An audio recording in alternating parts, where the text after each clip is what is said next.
두 번째 시간에는 우리 이제 세 가지 신화의 붕괴에 대해서 한번 살펴보도록 합시다. 코로나19로 인해서, 저번에도 제가 말했지만, 비포 코로나, 그 다음에,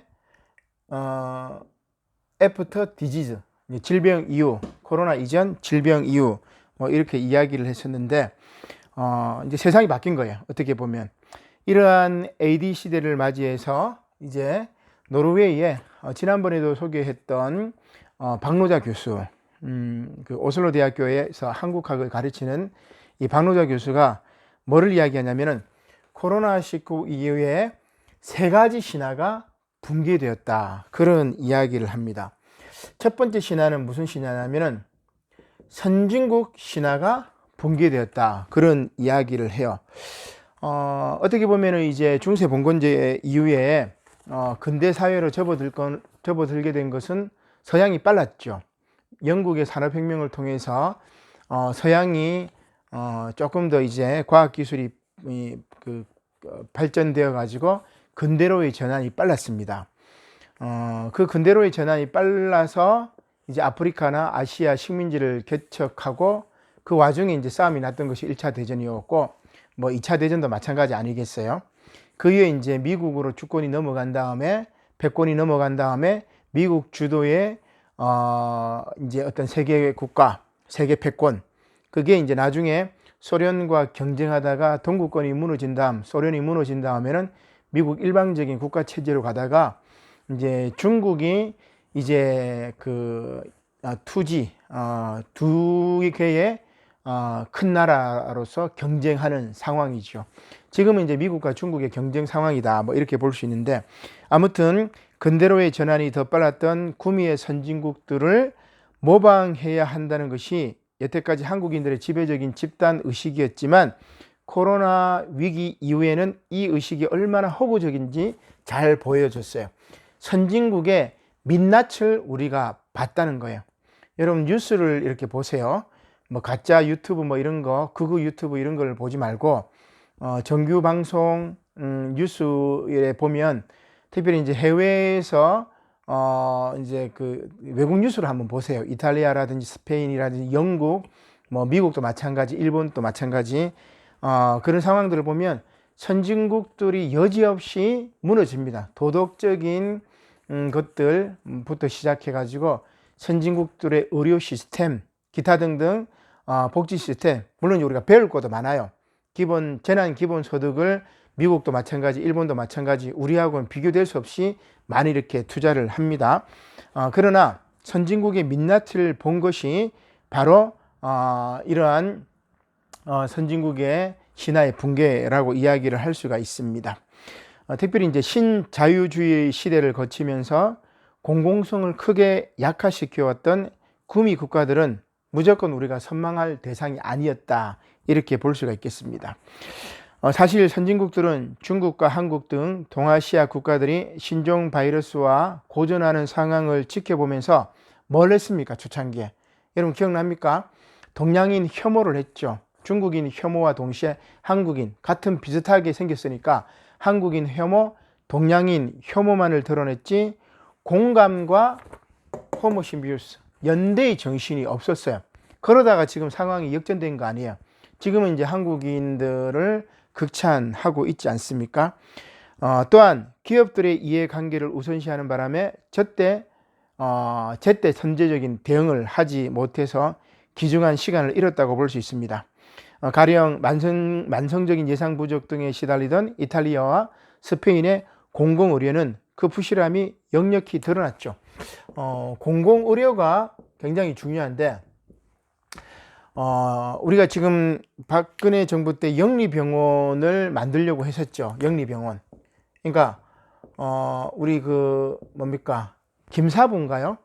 TV 드라마에도 김사부를 보면은, 김사부 같은 경우는 이제 응급실을 운영하면서 외과 비상병원 그런 역할을 했었죠.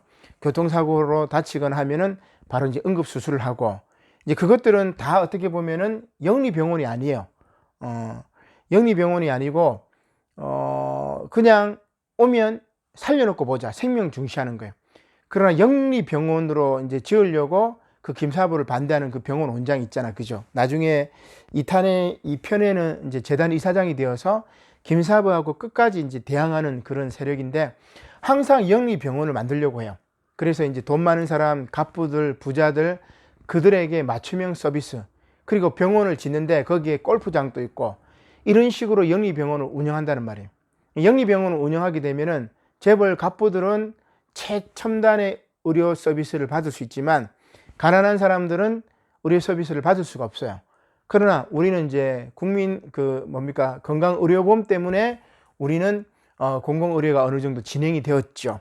이제 서양 유럽 같은 경우는 공공의료가 무너진 거예요. 미국 같은 경우도 의료보험이 되지 않는 사람들은 감기 때문에 해도 몇백만 원 치료비를 내야 돼요. 그러니까 참 기가 막힌 세상이지요. 그래서 선진국 신화가 무너졌다, 그런 이야기입니다. 뭐 방금 미국을 이야기했는데 미국의 이야기를 보면은 영리 목적의 민영병원 위주로 이렇게 진행이 돼요. 민영병원. 국가에서 만든 게 아니고 개인이 이제 병원을 만드는 거죠. 이러한 의료 시스템은 팬데믹 상황에 전혀 적합하게 대응하지 못했다고 이야기를 할 수 있습니다. 미국 스스로도 그것은 인정하고 있죠. 선진국 일본도 마찬가지입니다. 검사를 적극적으로 하지 않아서 지금까지 드러나는 확진자 수는 빙산의 일각에 불과하다고 볼 수가 있겠죠. 그래서 전문가들은 지금 일본이 이제 조직적인 은폐를 했다.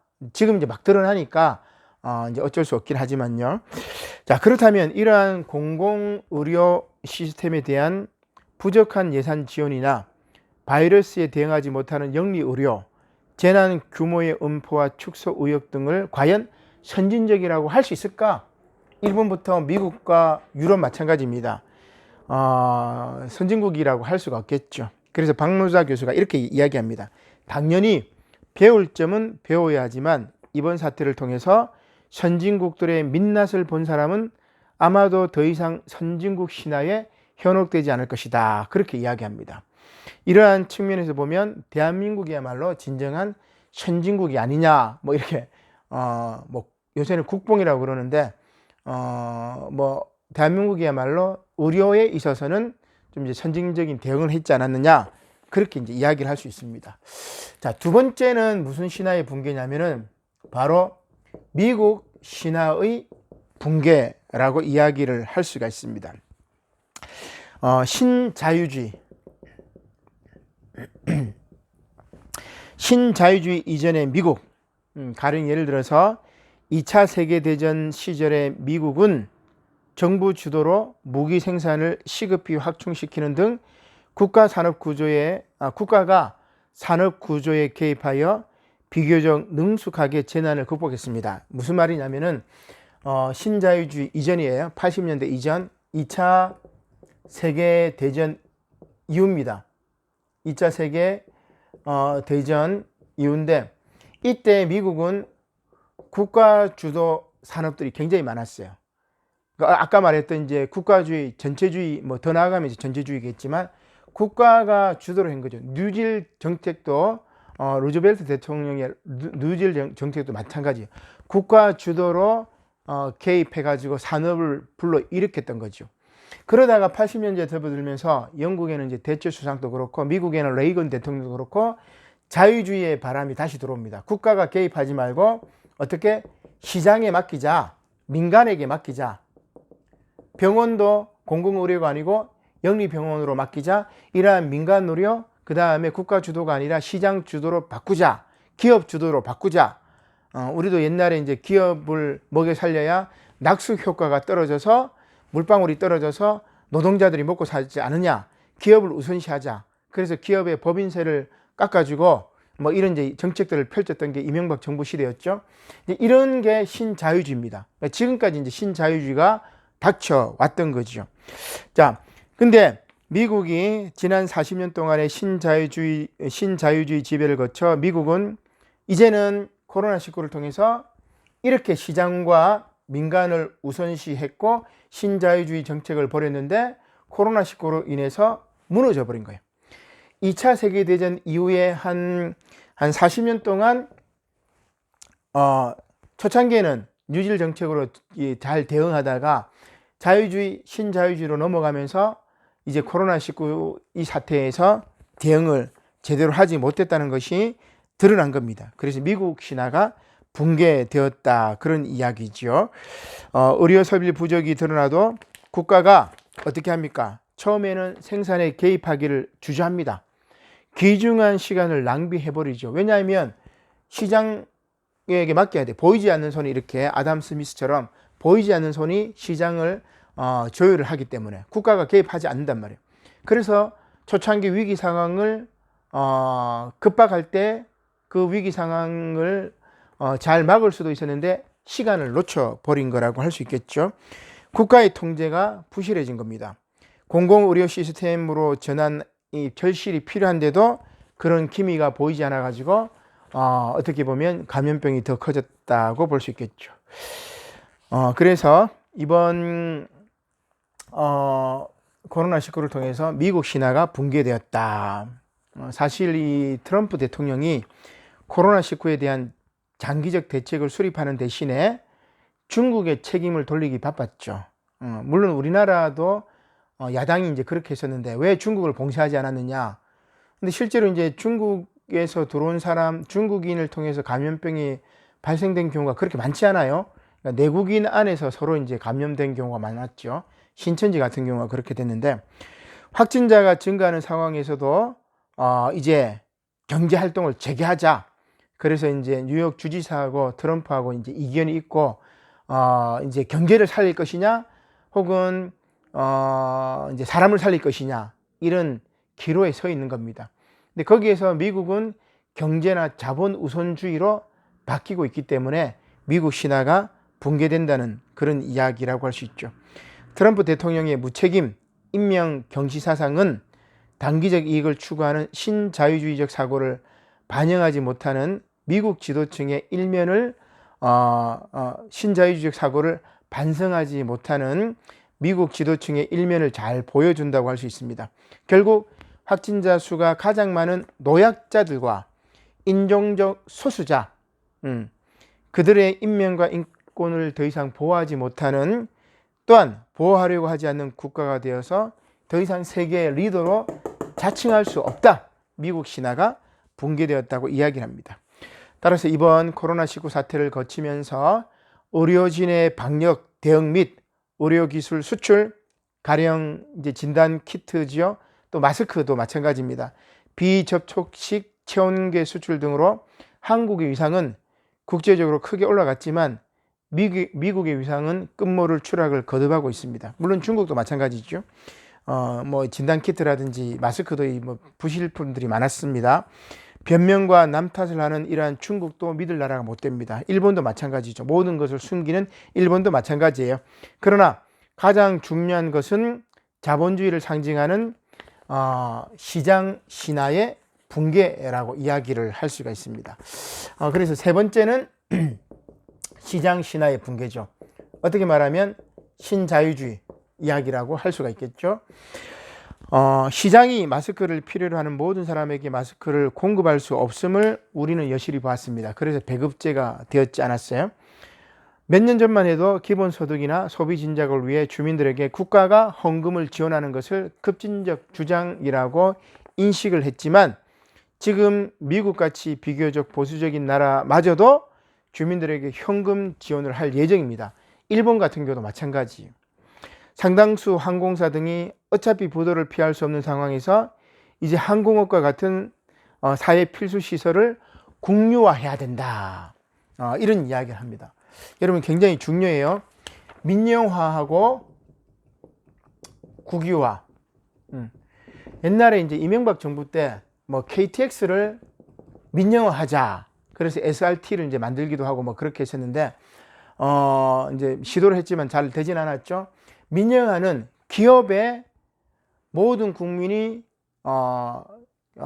당연히 사용하는 것을 기업에 넘기는 거예요. 지하철을 민영화하고 시내버스를 민영화하고 항공기를 민영화하고, 지금 항공기는 민영화 됐잖아요. 그죠? 이렇게 민영화하면은 어떨 것이냐. 근데 그 민영화하는 것들이 뭐냐면 신자유주의 정책이었어요. 기업 우선, 시장 우선, 민간 우선이니까 민영화, 백성민자입니다. 근데 민영화를 해버리니까 마스크를 제대로 공급을 못해. 국가가 개입해야만이 마스크를 공급할 수 있도록 만들어주는 거죠.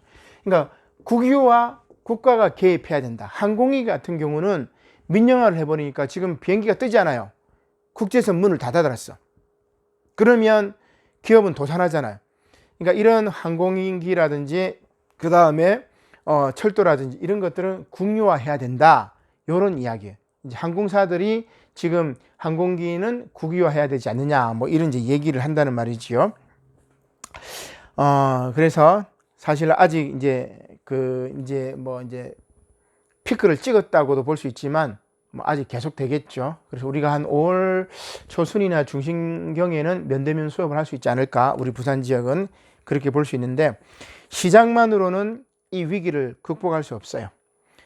그래서 세계 경제가 다시 회복되기 위해서는 엄청난 규모의 국가 개입과 국가 주도의 재분배 정책이 불가피하다. 이것이 시장 신화의 붕괴라고 이야기를 할 수가 있습니다. 따라서 시장주의 정책으로 일관했다가 공공 시스템의 부실을 떠안게 된 미국을 비롯한 선진국들은 이제 코로나19 이후에 과거 신자유주의 시대와 상당히 다른 모습으로 변하게 될 겁니다. 세상이 바뀐단 말이에요. 코로나19 이후에 이 세 가지 신화가 붕괴됐기 때문에 세상이 바뀐다는 그런 이야기입니다. 이제 한국형 복지국가의 모습을 만들어 가야 되겠죠.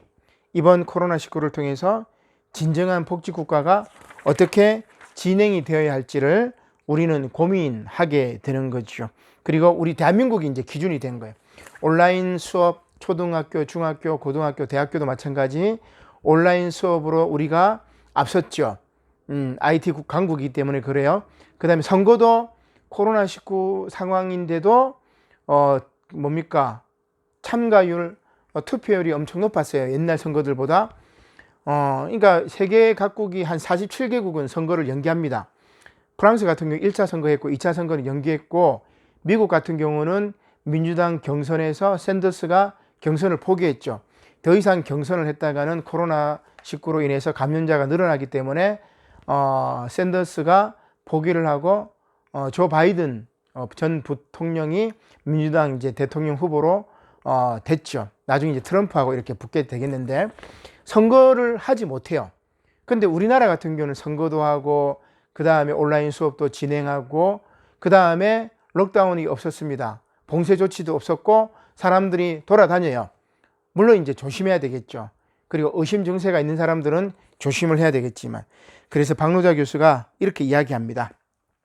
앞으로 공익, 공공성 위주의 경제 모델과 복지국가로의 전환을 할 것이냐의 여부보다는 한국형 복지국가가 구체적으로 어떤 모습을 갖춰야 할 것인가가 사회적으로 핵심적 하두가 될 것이다. 그런 이야기를 합니다.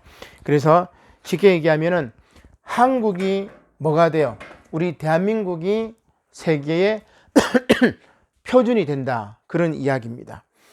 저도 이제 제가 쓴 글에도 이제 그렇게 썼는데 향후 세계사가 2020년대를 단 두 단어로 이야기하면 뭐겠는가?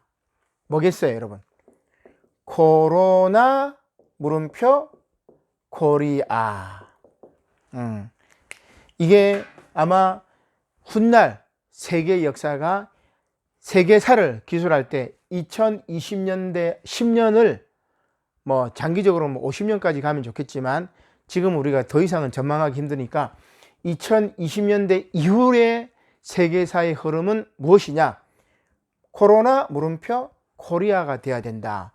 그게 이제 뭐 제 나름대로 제 생각인데 여러분 이제 온라인으로 공부하고 좀 힘들긴 하지만 강의 듣고 여러분 주체적으로 생각을 해요. 그러면서 관련 서적들도 찾아보고 그리고 연구도 하고 또 여러분들 전공에서 내가 어떻게 살아야 할 것인지 그리고 어떻게 호모 심비우스 공생하는 인간, 연대하는 인간 그리고 함께 더불어 사는 세상 정말 사람이 사람답게 존경받는 세상 생명이 생명답게 존중받는 그런 세상을 만들 수 있을 것인가 그런 것들을 고민하면 좋겠습니다. 이게 이제 세 가지 신화의 붕괴, 선진국 신화, 미국 신화, 시장 신화의 붕괴라고 할 수가 있습니다.